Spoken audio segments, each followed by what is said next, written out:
성령님 좋은 아침입니다. 이 시간 성령님을 초청합니다. 오늘도 내 안에 오셔서 하나님을 기쁘시게 드릴 것을 소원하게 해주세요. 오늘 말씀을 통해 구체적으로 무엇을 해야 할지를 깨닫게 해주세요. 깨달은 것을 삶 속에서 실천할 수 있도록 도와주세요. 아멘.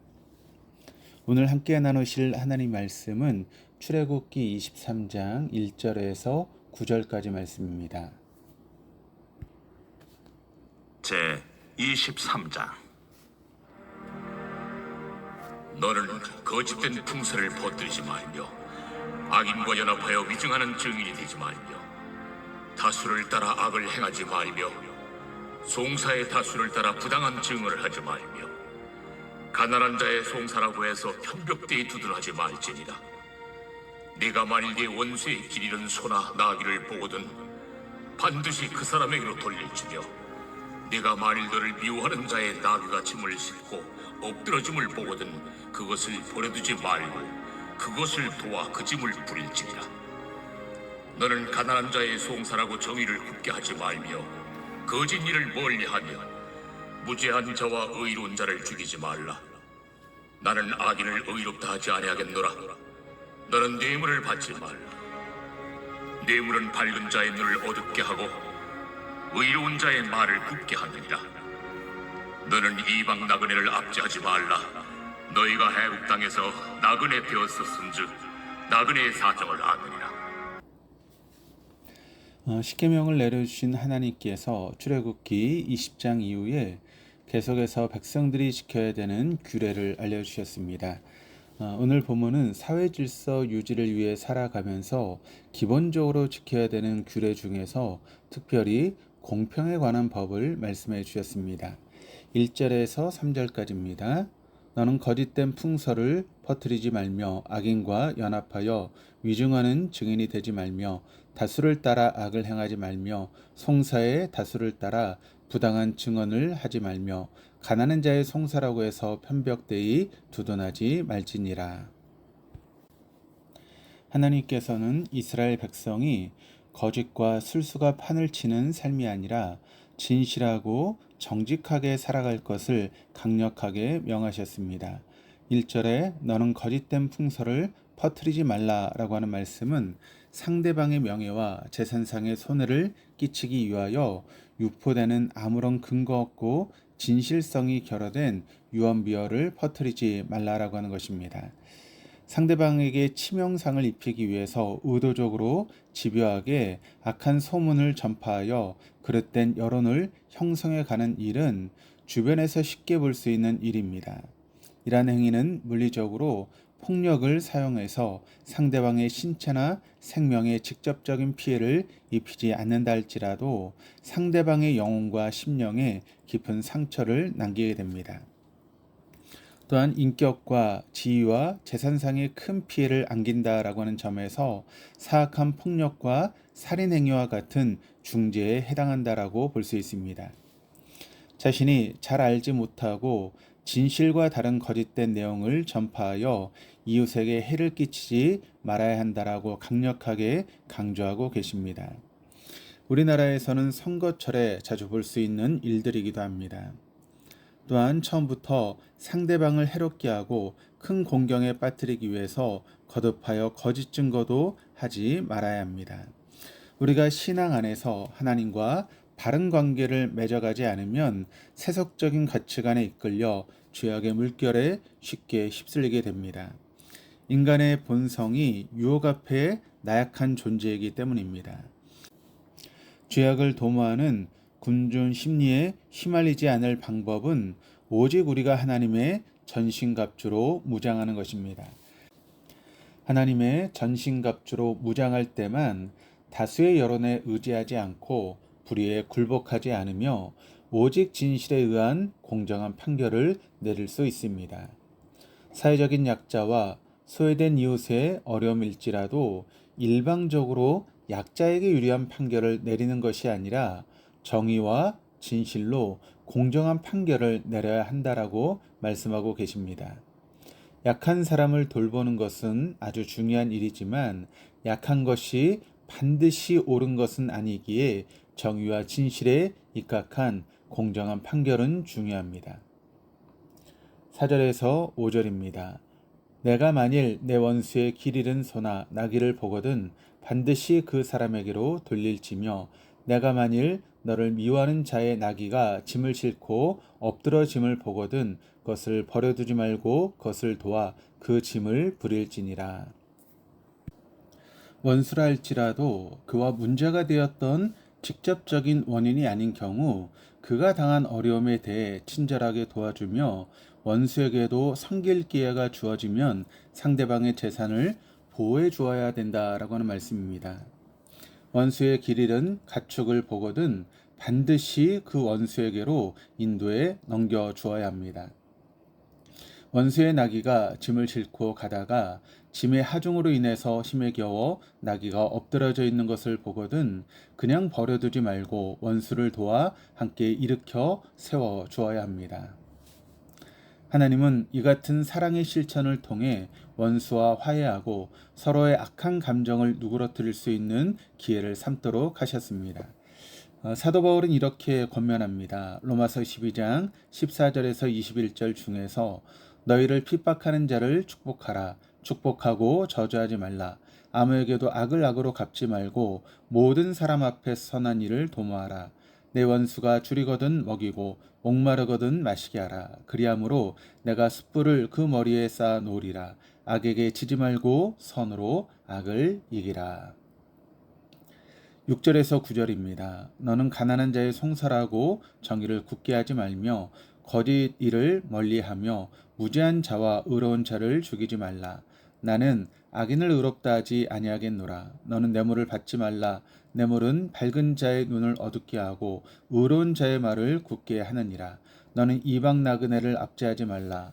너희가 애굽 땅에서 나그네 되었은즉 나그네의 사정을 아느니라. 재판관은 뇌물을 받지 말고 공정히 판결해야 합니다. 가난한 사람의 송사라고 하여 부당하게 판결하지 말아야 하며 거짓 일을 멀리하고 무죄한 자와 의로운 자를 죽이지 말아야 합니다. 판결을 굳게 하는 뇌물을 받지 말아야 하며 애굽에서 나그네 되었던 것을 기억하며 이방 나그네에게 일방적으로 부당한 판결을 내리지 말아야 합니다. 재판관들이 지나친 동정심이나 자기의 감상에 치우쳐 가난한 사람 편을 일방적으로 들어주는 것을 경계하라고 말씀하십니다. 또한 가난한 사람을 억울하게 재판해서도 안 된다라고 말씀하십니다. 가난한 사람이든 부한 사람이든 모두 하나님의 공의의 법 앞에서 모두가 평등해야 한다라고 하는 것이 오늘 본문의 정신입니다. 금묵자흑 먹을 것을 가까이 하는 사람은 거머진다라고 하는 말처럼 악한 일을 가까이 하면서 악한 일을 행하지 않고 선한 일을 행한다라고 하는 것은 불가능합니다. 7절에 거짓을 멀리하라라고 하는 말씀은 처음부터 악을 멀리하라고 하는 것입니다. 죄가 없는 사람과 의로운 사람을 죽인 일이 생기지 않도록 편견과 사사로운 욕심을 배제하고 정의와 진실을 간직해야 합니다. 하나님께서는 악인을 의롭다 하지 않으시기 때문입니다. 성경이 이야기하는 악인은 세상의 윤리 기준에 미달하는 사람을 말한다라기보다는 거룩하고 공의로우신 하나님과 멀어진 사람을 가리킵니다. 하나님으로부터 멀리 떨어져 분리된 사람의 말과 행동은 불의하고 불법할 수밖에 없습니다. 그러한 사람은 하나님의 성품과 반대되는 삶을 살 수밖에 없습니다. 하나님은 당신을 등지고 지속적으로 악행을 일삼으며 불의에 전념하는 사람을 의롭다 하지 않으십니다. 계속해서 건강한 사회를 살아가기 위해 뇌물을 받지 말아야 한다라고 말씀하십니다. 순수한 의미의 선물이 아닌 불의한 의미의 뇌물을 받지 말라는 것입니다. 뇌물은 사람의 눈을 흐리게 하고 명철을 망하게 하며 결국에는 그를 죽게 합니다. 뇌물은 강력한 중독성이 있어서 그 맛을 보면 자신도 어찌할 수 없이 계속 뇌물의 노예가 될 뿐만 아니라 재판을 굳게 하며 그릇된 길로 빠져들게 합니다. 그러하기에 오늘 본문은 뇌물의 유혹은 처음부터 아예 멀리해야 하며 단호히 물리쳐야 한다라고 강조합니다. 뇌물은 밝은 자의 눈을 어둡게 하고 의로운 사람의 말까지도 굳게 하기 때문입니다. 뇌물로 인해 양심의 눈이 어두워지면 올바른 판단을 할 수 없고 자신의 욕심을 따라 행할 수밖에 없습니다. 영혼의 눈이 어두워지면 하나님의 법에서 멀어질 수밖에 없으며 하나님의 말씀보다 자신의 생각과 자신의 판단이 더 앞서기 때문입니다. 사회 질서를 유지하기 위해 살아가면서 기본적으로 지켜야 되는 규례 중에서 마지막으로 이방 나그네를 압제하지 말라라고 말씀하십니다.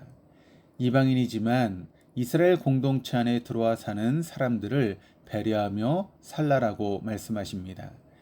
이방인들이 종교적으로나 법적으로 또는 사회적인 불이익을 당하거나 소외당하기 쉬운 상황이었습니다. 하나님께서는 절대 금지의 뜻을 지닌 로라고 하는 단어를 사용하시며 이방인에게 불이익을 가하거나 그들을 소외시킨 일이 있어서는 안 된다라고 하는 것을 강조하고 계십니다. 이스라엘 백성은 이미 지식적인 알미 아니라 애굽에서 노예 생활하며 실제적인 체험을 통해 이방 나그네의 삶이 얼마나 고단하고 서러운 일인지 알고 있기에 하나님 말씀을 마음 깊이 새겼을 것입니다. 일상의 삶에서 거짓을 버리고 진실만을 말하며 대중이라고 하는 이름 아래 무심코 행하는 악을 경계해야 합니다. 언제나 바른 말을 하며 하나님 앞에서 모두가 평등하게 살아가야 합니다. 무엇보다도 뇌물로 인해 삶이 파괴되지 않도록 스스로를 지켜야 합니다.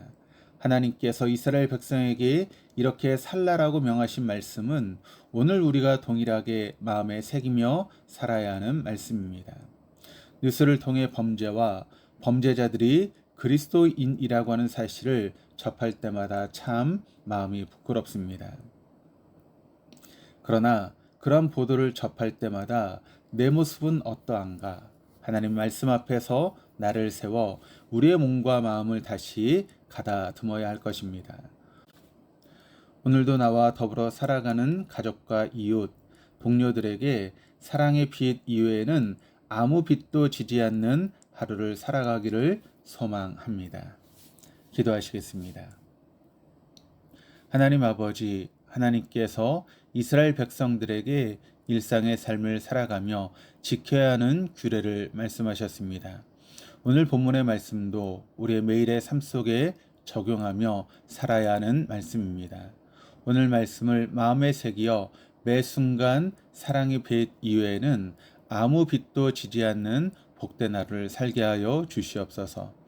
마음으로는 사랑하며 살 수 있을 것 같으나 정작 현실에서는 미움이 더 앞서 걸어갈 때가 참 많습니다. 더 이상 지식과 생각으로 아는 것에서 멈추지 않게 하시고 매 순간 주님의 말씀에 파수꾼으로 살아가게 하여 주옵소서. 주님께서 우리에게 손을 내밀어 주시는 은총을 입었사오니 우리도 다른 사람에게 손을 내밀어 세상을 치유하는 은총을 누리게 하여 주시옵소서. 감사드리며 예수 그리스도 이름으로 기도드립니다. 아멘.